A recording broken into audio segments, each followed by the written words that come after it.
Hi అండి, నేను మీ Sriram. Welcome back to my channel the cooking guy Telugu. ఈరోజు మనం ఎంతో క్రిస్పీగా ఉండే మిల్ మేకర్ పకోడా ఎలా చేయాలో చూసేద్దాం. మరి లేట్ చేయకుండా ప్రాసెస్ ఏంటో చూసేద్దామా, రండి. ముందుగా ఒక కప్పు మిల్ మేకర్స్ తీసుకొని అందులోకి హాట్ వాటర్ని యాడ్ చేసుకుందాం. యాడ్ చేసుకొని ఒక 10 నిమిషాల వరకు మిల్ మేకర్స్ని బాగా నాననివ్వాలి. తర్వాత మిల్ మేకర్స్ నుంచి వాటర్ మొత్తం పోయేలాగా స్క్వీజ్ చేసుకొని సపరేట్ చేసుకుందాం. ఇలా అన్నీ సపరేట్ చేసుకుందామండి, వాటర్ మొత్తం పోయేలాగా. ఇప్పుడు 1 టేబుల్ స్పూన్ కారం, 1/2 టేబుల్ స్పూన్ ఉప్పు లేదా రుచికి సరిపడా, 1/2 టేబుల్ స్పూన్ పసుపు, ఒక 1/2 టేబుల్ స్పూన్ అల్లం వెల్లుల్లి పేస్ట్, ఒక 1/2 నిమ్మకాయ పిండుకొని మొత్తం మిల్ మేకర్స్కి పట్టేలాగా కలుపుకుందాం.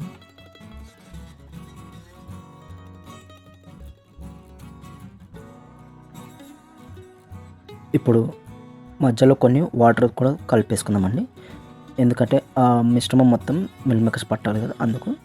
ఇప్పుడు 1 టేబుల్ స్పూన్ గరం మసాలా, కావాలంటే మీకు ఫుడ్ కలర్ని యాడ్ చేసుకుందాం.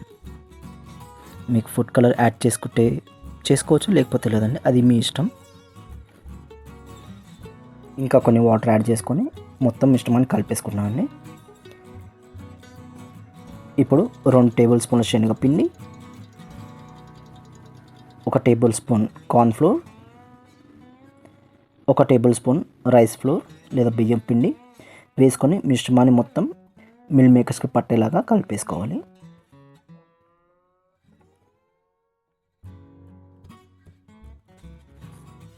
కొంచెం వాటర్ యాడ్ చేసుకుంటానండి, ఎందుకంటే మిశ్రమం మొత్తం దాన్ని పట్టాలి కదా పీసెస్కి, అందుకనే. చూడండి, పొడి పొడిగా ఉంది. సో మిశ్రమం మొత్తం పట్టేలాగా కలిపేసుకుందాం. ఒక బాండీలో డీప్ ఫ్రైకి సరిపడినంత నూనె పోసుకొని వేడి చేసుకుందాం. నూనె వేగాక మిల్ మేకర్స్ని ఒక్కడొక్కటి సపరేట్గా వేసుకుందామండి. అన్నీ కలిపేసుకుంటే అది మొత్తం దగ్గరకుండి సరిగా కాలవు.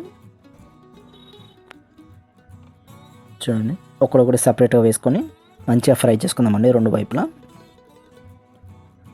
ఇప్పుడు నెక్స్ట్ మనము ఇంకా ఫ్రై చేస్తే మిల్ మేకర్స్ మాడిపోతాయి అనే అప్పుడు మనం ఒక 2 కరివేపాకు రెబ్బలు తీసుకొని అందులో వేసుకొని ఫ్రై చేసుకుందాం.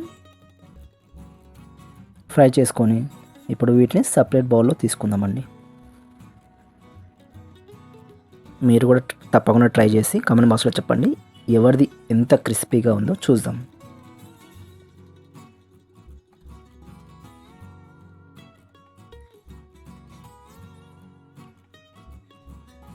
నెక్స్ట్ మనకి మిగిలిన మిల్ మేకర్స్ కూడా సేమ్ ప్రాసెస్లో ఫ్రై చేసుకుందాం.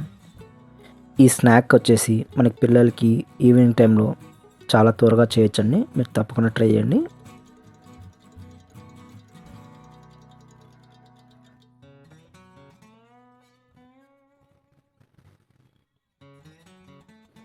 ఇప్పుడు మనకి రెడీ అయిన మిల్ మేకర్స్ని సపరేట్ బౌల్లో తీసుకొని వాటి మీద ఉల్లిపాయలు చల్లుకొని కెచప్లో ముంచుకొని తింటే ఉంటుంది, వా.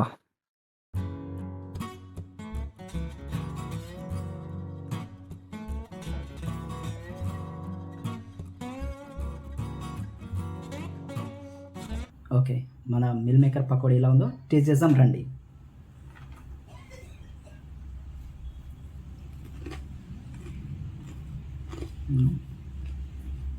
టేస్ట్ మాత్రం అమేజింగ్ ఉంది. మీరు కూడా ఈ డిష్ని తప్పకుండా ట్రై చేసి కామెంట్ బాక్స్లో ఎలా ఉందో చెప్పండి. ఈ వీడియో మీకు అందరికీ నచ్చింది అనుకుంటాను. So please like, comment, share and ఇలాంటి మరెన్నో వీడియోస్ కోసం మన ఛానల్ని సబ్స్క్రైబ్ చేయండి. మరి నెక్స్ట్ వీడియోలో కలుస్తాను. బాయ్.